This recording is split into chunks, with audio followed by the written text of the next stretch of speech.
Welcome to Desperately Seeking the 80s. I am Meg.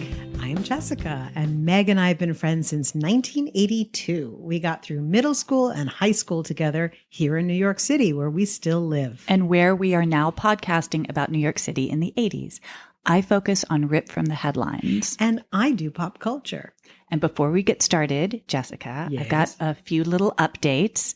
I'm excited. I thought you would enjoy the fact that I was talking to Alice, my daughter, about celebrity kids, wondering if they had changed at all in, the last generation. And she mentioned something called Nepo aesthetic. Oh my God, this sounds so navel-gazing. I love it already. What is it? Basically, these children of celebrities dress super well because their parents have been given all these wonderful clothes for free. And so they've got great style. Well, Alice is Nepo aesthetic. Is she? She's not a daughter of a celebrity. Yeah, but didn't she benefit from the Sandra Dorfman Upper East Side collection? It's a little different. Okay. I feel like we're very famous. I think, we're well known on York Avenue. The Dorfmans of York Avenue, you say? All right. And yes, I have another update that my friend from Fleming sent me, who did a bit of a deep dive on gangs in the 80s in New York and came up with a website that described the 84th Street Bombers of Yorkville. They were actually called the 84th Street Bombers. You don't say. Yeah. Mid-70s to mid-80s, Yorkville section were a mixed race crew of Irish, German, Hungarian, Italian, and Puerto Ricans. Turf ran from 83rd Street to 85th Street on both 1st and 2nd Avenues, frequented Fresca's Pizzeria on 83rd and 1st, Enzo's Pizzeria on 85th and 2nd, the Minstrel Boy Pub on 85th Street, Brady's Pub on 82nd Street, and the Clan Den Pub on 86th Street. Colors were black and yellow, and they had sweatshirts and football jerseys with their name on the chest. Club dissolved over a 2 or so year period between 1983 and 1985, where 2 homicides were committed by 2 different core members around the same time, and several of the other core members joined the military. Oh my God, please tell me the names. Who? I don't know them. After the loss of approximately 9 main members to both the military and prison, the few remaining members simply disbanded. Good God. Isn't that wild? That is wild. We're just learning more and more. Someday we're going to be able to interview an actual member. Oh my God. All right. You ready? You ready? With that evil voice and grin, I don't know. This is a crazy, crazy story I'm about to tell you. All right. So, Jessica, on occasion, we have referenced Glee Club. And I am going to ask you, your engagement question is, why did we at Nightingale Bamford call Glee Club Glee Cult? Because we had a Miss Jean Brodie type as our choral conductor.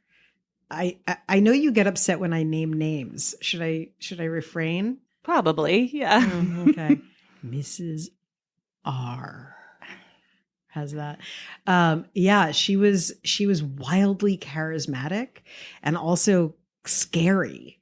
And we did anything she told us to. Partly because she was a Miss Jean Brodie, and partly because Glee Club counted towards college, like extracurricular credits. So, but it was an intense experience. It was insane. She had us rehearsing like 5 days a week and was really invested in these competitions that she put us in.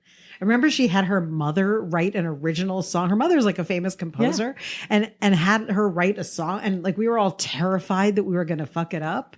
Yeah, I remember vividly why it was Glee Cult. Right. Well, can you tell I'm scarred? My sources for this story are the East Hampton Star Magazine by Spencer L. Schneider, culteducation.com, New York Post articles from this year, and my mother. Okay, I'm ready. I'm very excited. On January 22nd, 2021, Sharon Gans died from COVID at the age of 85 in her $8 million apartment in the Plaza Hotel. She grew up in the Bronx, starred in the 1972 film version of Slaughterhouse-Five, produced the award-winning documentary Artists and Orphans, a True Drama, and was the charismatic and abusive leader of the New York City-based cult, the Odyssey Study Group. Okay. At the time of her death, the Odyssey Study Group was raking in $1.2 million a year from member fees alone. And that was in cash. I'm confused. Is this study group or steady group? Study. Study. Okay. Remember Hare Krishnas in the airport? Of course. And the Dianetics people in the subway asking if you wanted to take a stress test? Do you remember that stuff?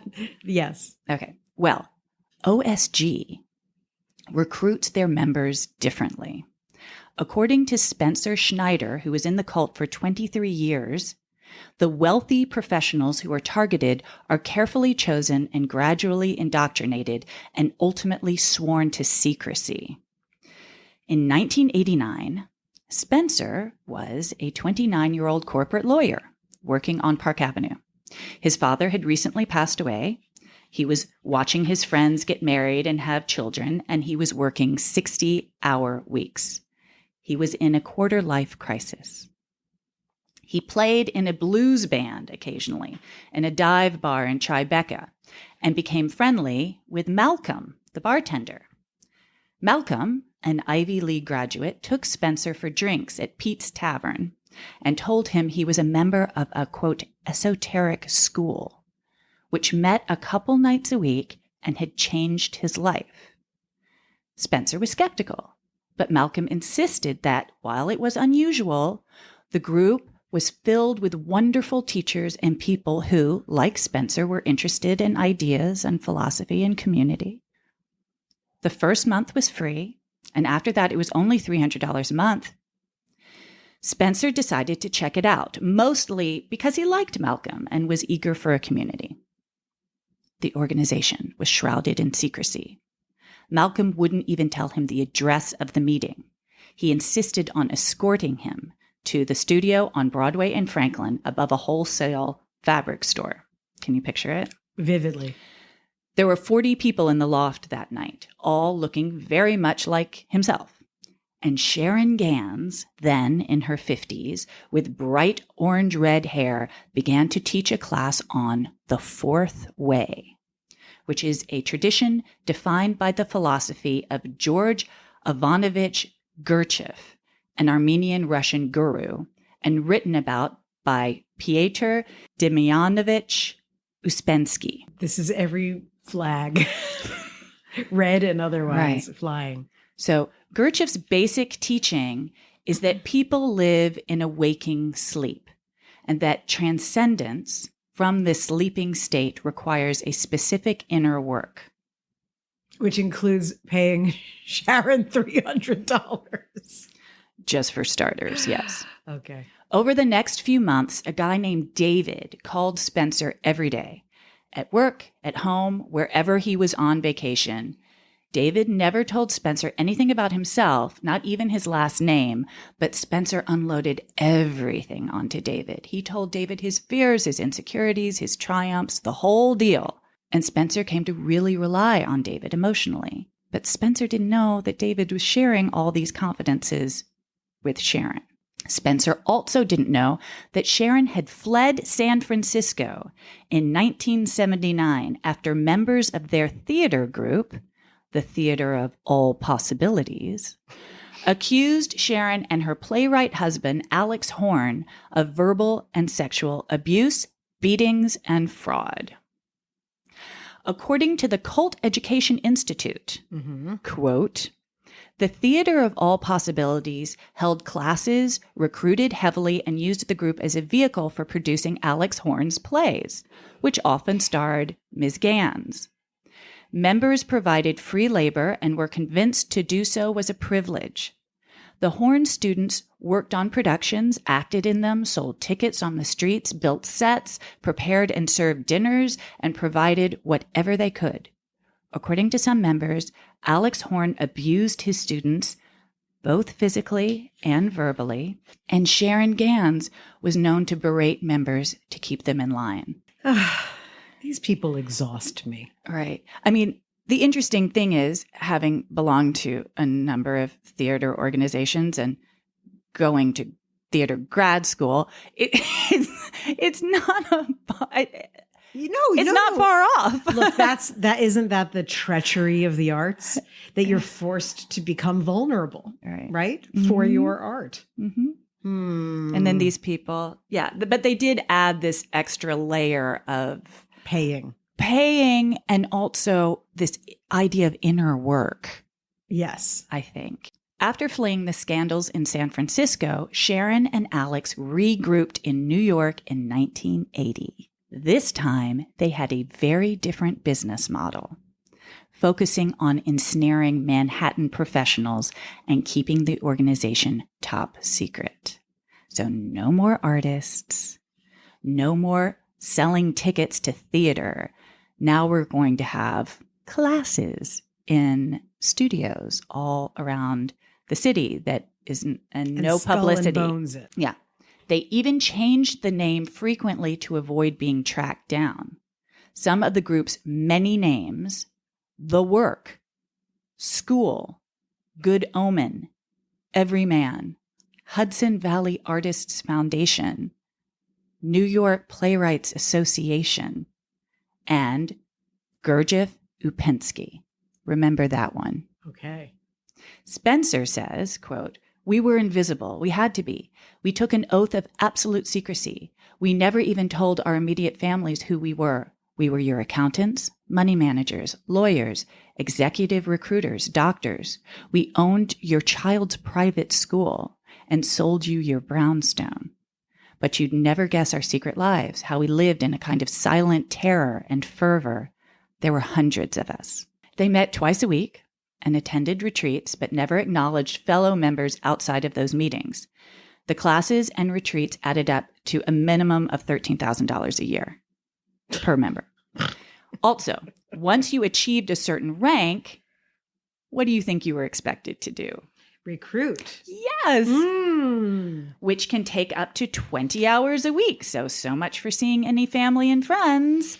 So now you're isolated. I was just going to say that's the next step in the cult. Isolate. The ideal recruit was a professional with influence and money, but immediately disqualified as candidates were Black people, gay people unless they were willing to convert, journalists, or anyone with a close connection to law enforcement, the military, or intelligence services. I'm actually speechless. Like I need a minute to process that. It's both practical and incredibly socially horrifying. Yes. But practical. I mean, the police. Yeah, the police and the military and intelligence services and the journalists. Yeah. The Black people and the gay people, she just is a horrible person. She's just an asshole. That's a separate plain and issue. simple. Yes. What do you think many New Yorkers would say is their most valued asset? Time. And valued asset. Connections. And something else. That strength. No. Our fortitude. Real estate. Everything that you mentioned is incredibly valuable. But also, because we are in a very confined area, there's nowhere real to go. estate, literally, there's nowhere to go but up. Yes. And real estate is very valued in this city in particular, and interesting also in San Francisco. But anyway, Sharon made millions by flipping properties in the city and upstate, using members as unpaid labor. Members were indoctrinated to believe that one of the best ways to evolve was to engage in hard physical labor for the benefit of school. And according to the Post, Sharon was extremely controlling of her students' personal lives, especially about sex and children. She ordered one married man to find a young girl to jog with and get oral sex, and instructed a married family woman to... At the same time. I know. I couldn't picture it. Yeah, When I read that, that's I a was great like, look on going is around the that gonna work? reservoir. Okay. And instructed a married family woman to go to Italy, stand at the fountain, wait for a man, have an affair. So she was arranging the marriages and then arranging the breakups. She ordered women to give their babies to other members to raise. What? Uh-huh. And these lunatics did it. Yeah. And to me, this sounds like she kind of, obviously she gets off on manipulating people, but also she's trying to weaken the relationships and family bonds. No, it's all part of the isolation. Right? So that she's the only person that they trust. Yeah. Like, we don't want a happily married couple. We want a couple that doesn't trust each other. Well, and people who are raising a child don't have time for this nonsense. Often in cults, the leaders try to redefine morality and ethics. So you no longer are trusting your gut. So, yeah, those red flags, like, you no longer have any red flags. Moral relativism. And remember, the initial philosophy was about everyone being asleep. In other words, everyone is blind to what's actually Like the happening. Matrix. So she's going to tell you what is actually happening. She's Neo. Actually, she's Lawrence Fishburne, but whatever. Go ahead. Right. And so, now your head is just all turned around and you don't trust your instincts. And you follow the often very arbitrary edicts of this one person. In 1986, psychiatrist Louis West or Lewis West? Louis? Yes. Let's say I'm Louis. going to go with Louis. Yeah. And Michael Langone. As in Langone? I assume. Interesting. Defined a cult as, quote, this is in 1986. I think it's interesting that that's when they defined cults. A group or movement exhibiting a great or excessive devotion or dedication to some person, idea, or thing, and employing unethically manipulative techniques of persuasion and control designed to advance the goals of the group's leaders to the actual or possible detriment of members, their families, or the community. Interesting, right? Yeah. I mean, sounds spot on to me. Right. According to culteducation.com, Gann's group is brilliant at the 3 Ds of cultic manipulation: deception, by recruiting under the false pretense of enlightenment; dependency, by isolating, guilting, and punishing members and denigrating critical thinking. Members become dependent on compliance-oriented expressions of love and support. I thought that one was very interesting. Very interesting. And the last D, dread, of being abandoned by the group if you fuck up. Spencer said he witnessed countless incidents of members being brutally berated, only to be love-bombed when they were at their weakest. What finally pushed Spencer to break from the group?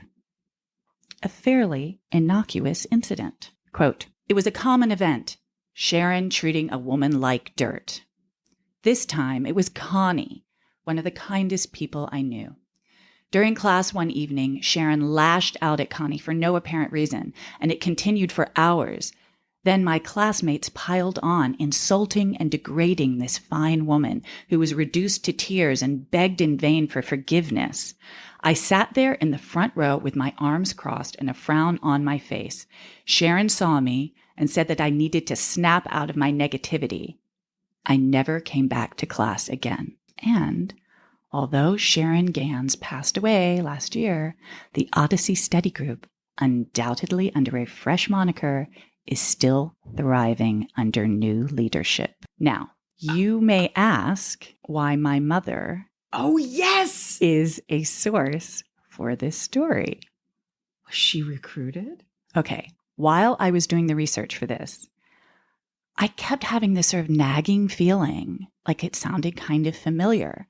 I don't know why. Like, honestly, it was just like this weird feeling. And so I texted my mom last night.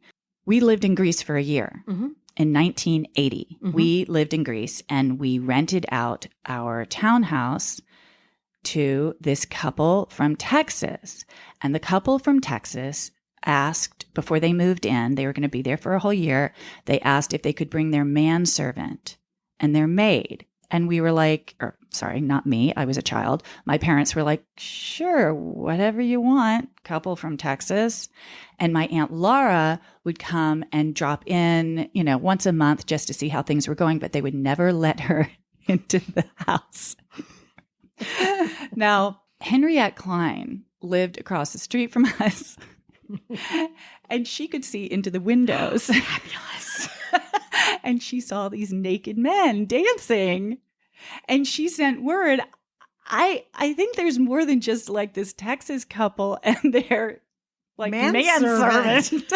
Something weird is going on. When we got back, my mother said everything was perfectly in place. It was like we had never left. Oh, this is another thing I forgot she said. They asked if they could paint the banister white. The townhouse was built in 1880. The idea that you would paint the wooden banister white was insane. But I think maybe they were just trying to come up with work for these people to do. What can they do? Because it's so important to them that they have hard labor. So obviously my mother said, no, you can't paint the banister. But she comes in, everything is exactly how we left it. And then she opens up the refrigerator and there were 15 bottles of salad dressing and each one had a name of a different person on it. And the toilet seats in the bathrooms had grooves in them. That's how many butts had sat on those toilet seats. Wait, think about that for a second. Dear listeners, my jaw is hanging down. I'm frozen. Wait, in 1 year? In 1 they year. Wore away a toilet seat? Upstairs and downstairs. And my mother found a business card that said Gurdjieff Upensky Institute and gave our address. Oh my God. We were the center. Oh my. Sharon Gans came to New York in 1980, Jessica. And lived in your house? Yes. That was Sharon and Alex? We were the center. Oh my God. Well, that explains a lot. How crazy is that? Oh, wait. I have to know what the salad dressing is about. There are just so many people there, and I guess they all have their particular taste in salad dressing. I have no idea. Oh, I was imagining like 15 identical bottles of Wishbone Italian with people's names on them. I don't know. I didn't like, ask her if they were like abuse.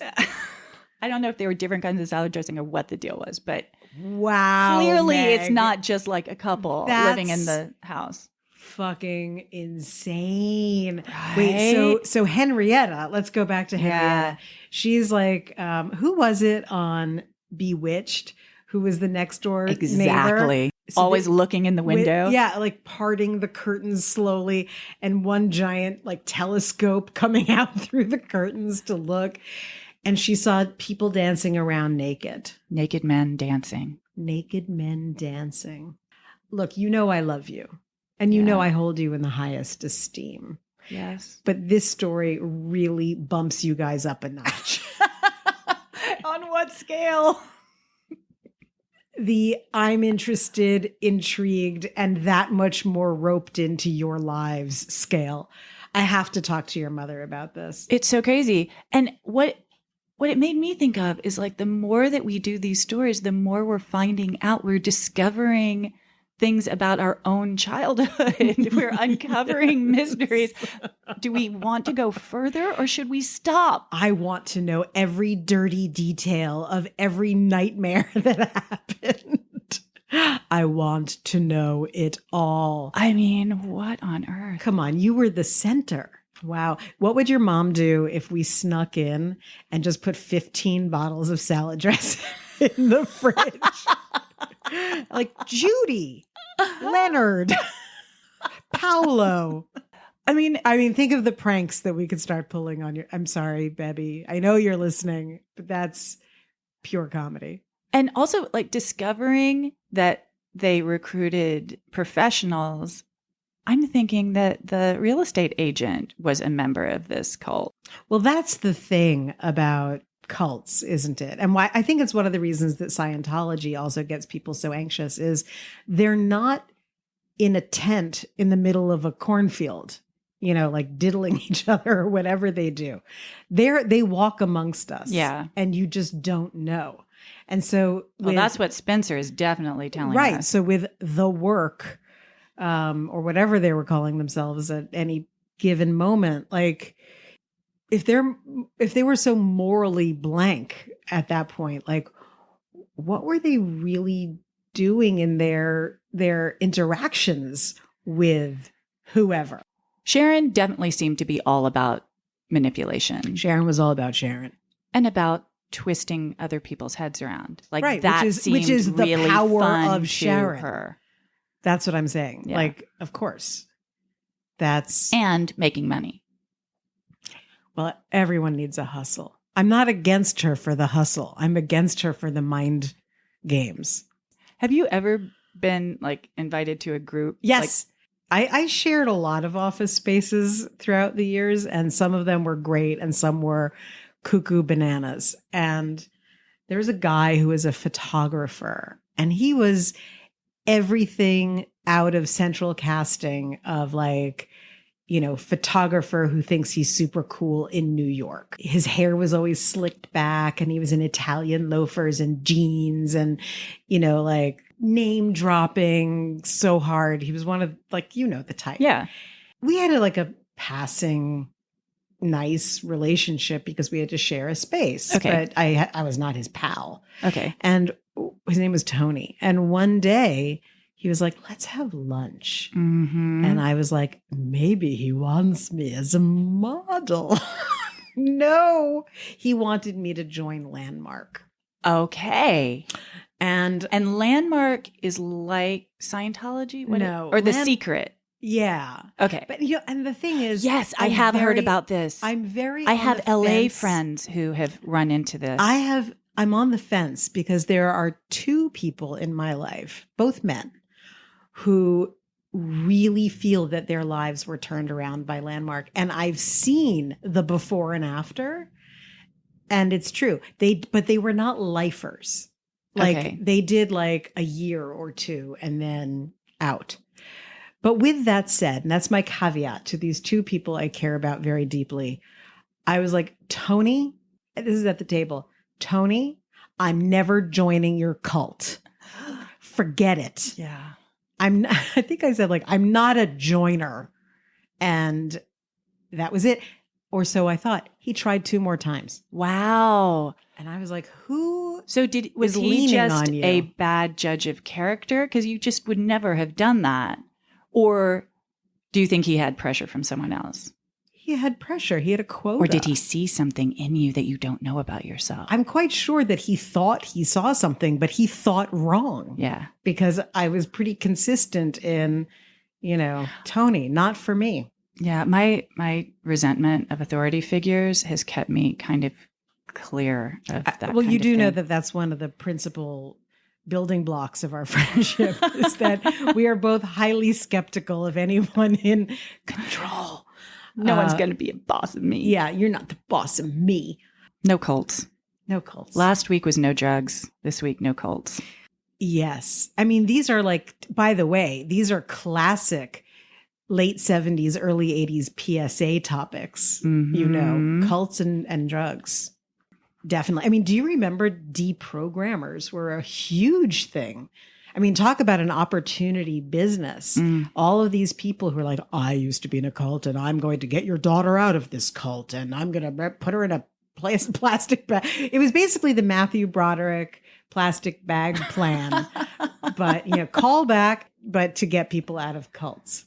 And then invariably an unmarked blue van was involved. And they'd throw some unsuspecting culty kid in the van and whisk that kid away until their parents were like, come back, Jeff. But that was like a thing. Yes. That was a thing. There were after school specials about it. Like the drugs, like Helen Hunt flying out the window. You know that. The PCP after school special. Helen Hunt jumped out a window. Helen Hunt plays a girl who's like a really straight-laced girl, and her super hot boyfriend is like, here, just try it once. Yeah. And she delicately sniffs some powder off his pinky, and immediately, do not pass go, do not collect your 200 or $100.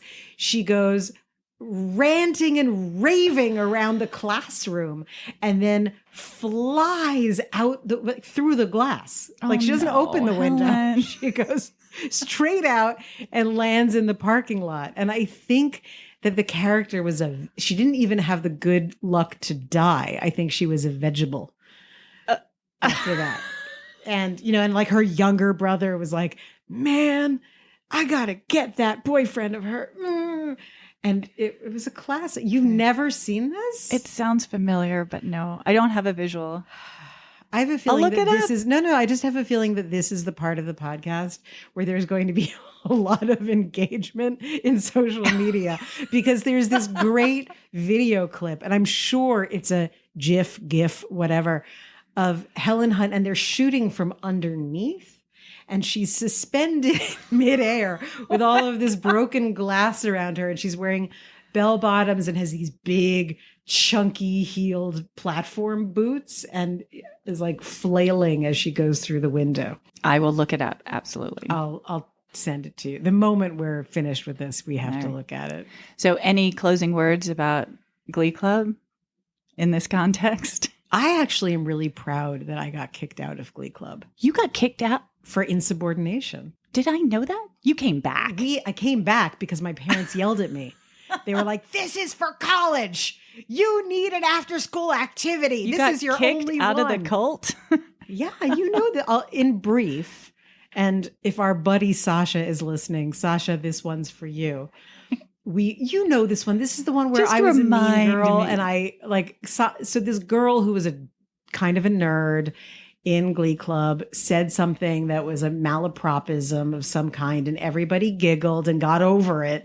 And Sasha and I couldn't stop laughing, and we were quaking like you're not supposed to laugh in church, kind of quaking. We could not stop. We were told, take a breather, go to the bathroom or something. We went.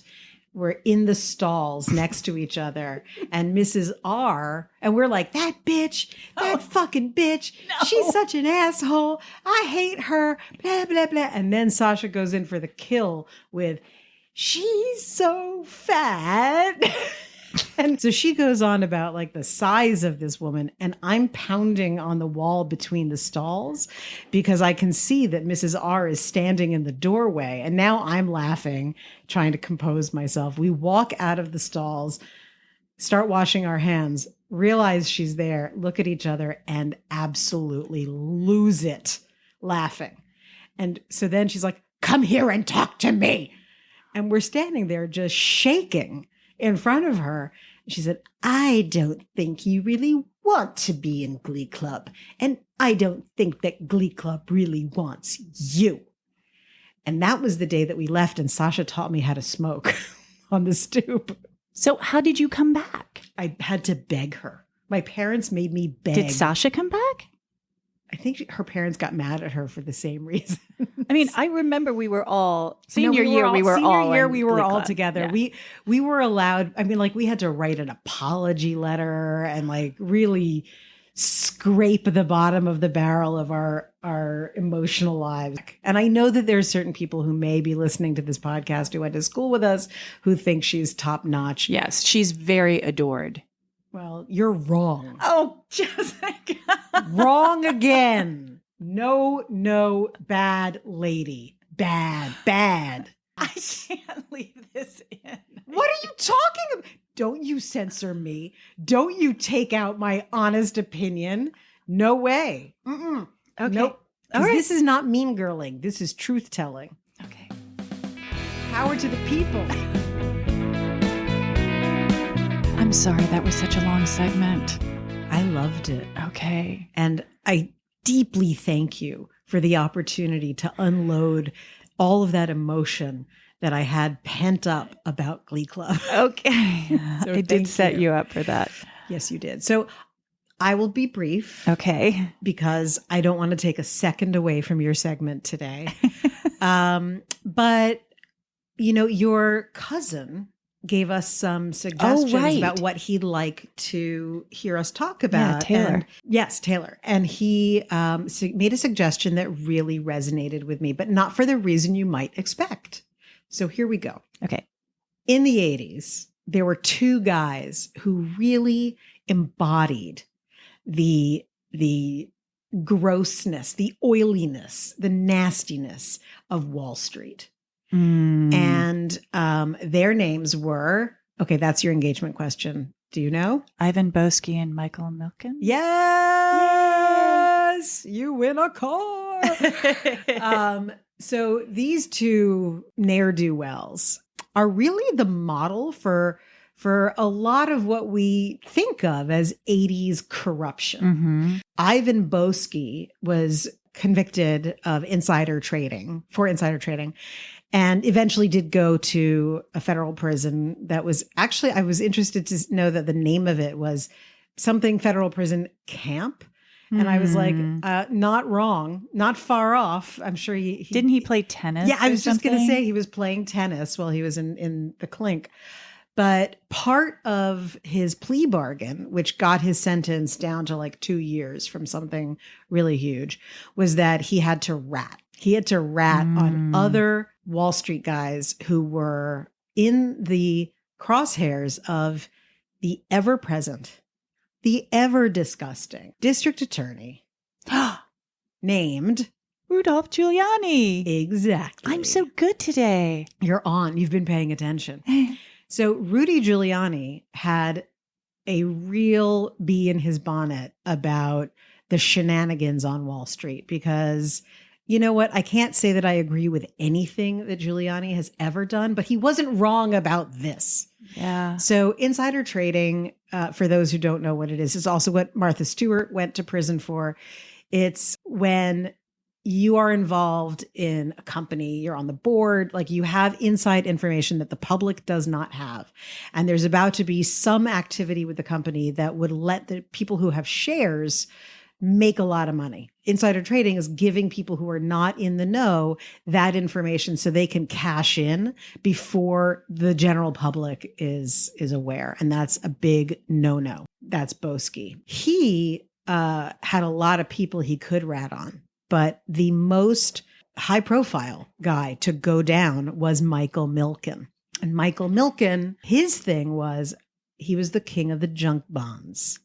And junk bonds are not that at first, I was like reading everything I could possibly find to understand this because finance is not my bag, man. It's just not my thing. Mine I have other talents. So I was trying to understand this and the essence of junk bonds. And I'm sure that I hope someone corrects me about this. But what I was able to glean is that junk bonds are buying bonds from companies that are really bad risks. Okay. And because they're so bad, you buy them for a very, very small amount of money. And then when the time comes for them to give you the money back, you basically, it's usury. You have this incredibly high interest that they have to pay back. So he was giving his investors. So Michael Milken was bringing people in to buy these junk bonds that he was recommending. And he was giving them 100%. They were doubling their money. Oh, wow. Which is crazy. Like anyone knows, like that's like Bernie Madoff. How like the percentage increase that he was offering people was a huge red flag, but people just want to believe, which is why Michael Milken is really interesting. He's a great example of, I'm going to tell you something that's utter bullshit, but it's so good. And I have such a strong network that will vouch for me that you're going to believe it and you're going to do it and you're not going to do any due diligence. You're just going to follow me like a lemming. Right. So he was doing that. And he was also in some pretty shady mergers. I was going to say murders and acquisitions, mergers and acquisitions. So he was breaking up companies, selling off the pieces, and to great disadvantage of the people who owned the companies, just a corporate raider, pirate. Boesky dropped a dime on him, and he was a big get for Rudy. And he got him under, I love this, the same act that mobsters would get nabbed with, which is the RICO Act. Right. It's racketeering, organized crime. So Milken is another one who managed to get his sentence down. And Milken, just to make things What did he do? Ivan Boesky got his sentence down by ratting on Michael Milken, and Michael Milken got his sentence down by... He paid exorbitant fines. Okay. He was fined like a total of something like $1 billion. Good Lord. Like something completely nuts. He had to repay the company that he worked for. He had to repay the people who lost money because of him. Like he was just, so he paid, I guess, sufficiently. I don't know. And you know how I've talked in the past about my temp jobs and the guys who were running around doing blow in the office with their slicked back hair, trying to be Gordon Gekko and all of that. They were a joke. Like they were nothings. They were just doing like LARP. They were live action role playing in their jobs. The real movers and shakers were these dirt bags. I was thinking about it and I was like, why do I care at this moment? You know, I'm the pop culture person. Why do I care? And then I realized these two knuckleheads, their personas allowed for fantastic characters to be created in film. Their crimes and misdemeanors and the way they dressed and the way they behaved, they became some of the great movie villains of the 80s. I was thinking obviously about Wall Street and the greed is good thing. You know, for those who are not familiar with it, you know, Michael Douglas plays an incredibly unscrupulous traitor and he's doing everything that would get Rudy to put him in prison. And his motto is greed is good. And he gets a young Charlie Sheen to do some really morally questionable stuff. And then, you know, Charlie has to make a decision about his life. Okay. But the greased back hair and all of that, you know, the look that we know from American Psycho. Yes. That's from that. And then I was thinking Pretty Woman. And I was like, you know, I remembered that. Yes. So there's the character Vivian played by Julia Roberts. And, you know, she's emotionally and spiritually rehabilitating Richard Gere's character. And she asks him, what do you do? And he says in a really offhand way towards the beginning of the film, well, I break companies up and then I sell off the pieces. And she's like, isn't that bad? And he's like, no, it's, you know, blah, blah, blah, blah, blah. And to make him likable and make this romance that's completely, by the way, despicable. And we're going to have a whole episode on despicable themes of the 80s movies that we're supposed to love. Jason Alexander, who is his lawyer, what I was going to say, stands in as the baddie. And such a bad guy, so gross. Ethically, not even ambiguous, but just flat out bad stuff that Richard Gere's character should have been. Kind of rapey. Well, and then he tries to rape Julia Roberts. And of course, he's like, but she's a prostitute. And even Richard Gere in the 80s, his character, let's say Edward, I can't believe I remembered his name, Edward. He was like, yeah, rape's rape. Sorry, Jason Alexander, and then beats him to a pulp. So that's nice. But there's Pretty Woman. And then I thought about our favorite movie. I'm going to give you a hint. Oh. Let the Rivers Run. Working Girl. Yes. It is my favorite movie. It is. It's one of the greatest movies ever. I don't know if you remember this, but at the beginning, you know, she's working at some trade or some. Yeah. And I didn't remember that she was a temp. I looked into it because she calls the agency that had placed her when she gets booted out, but she gets booted out because she gets set up as for a mentorship with Bob from Arbitrage. Arbitrage, another nasty 80s, you know, financial doodah. Look it up. And who plays Bob, but Kevin Spacey. He was Verbal from The Usual Suspects, as we know. He was also the defendant in a Me Too trial and apparently diddled a whole bunch of boys.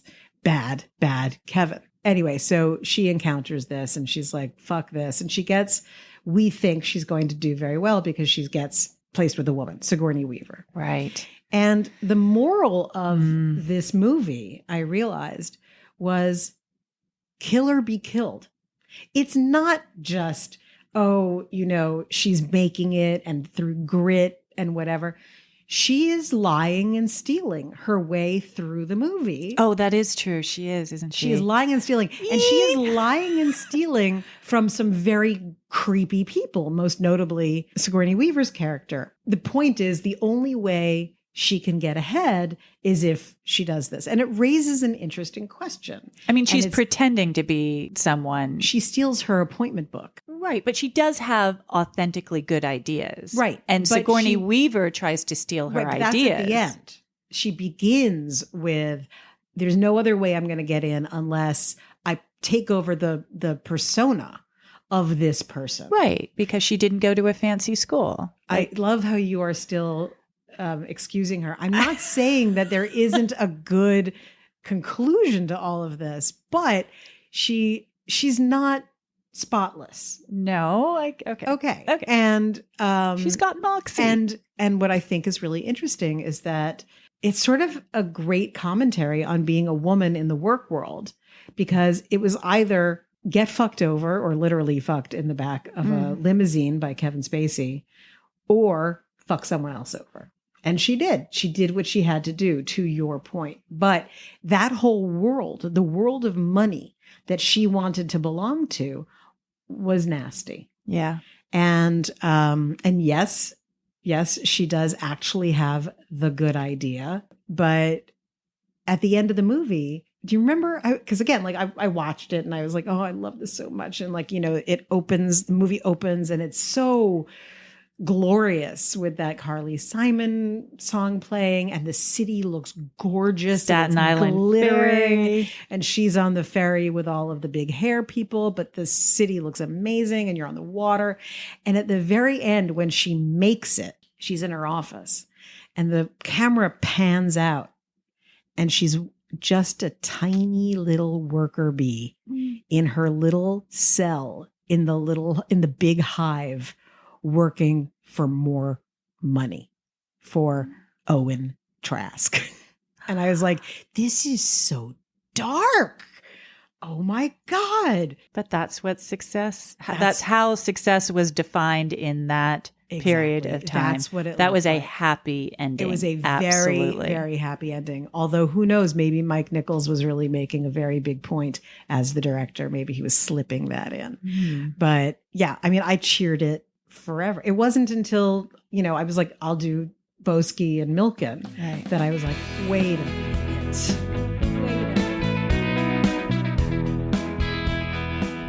So Jessica, it is interesting. I'm still kind of absorbing what you were just talking about, and how, interestingly, neither of us were seduced by the world of finance, even though that was such a strong value system in the 80s.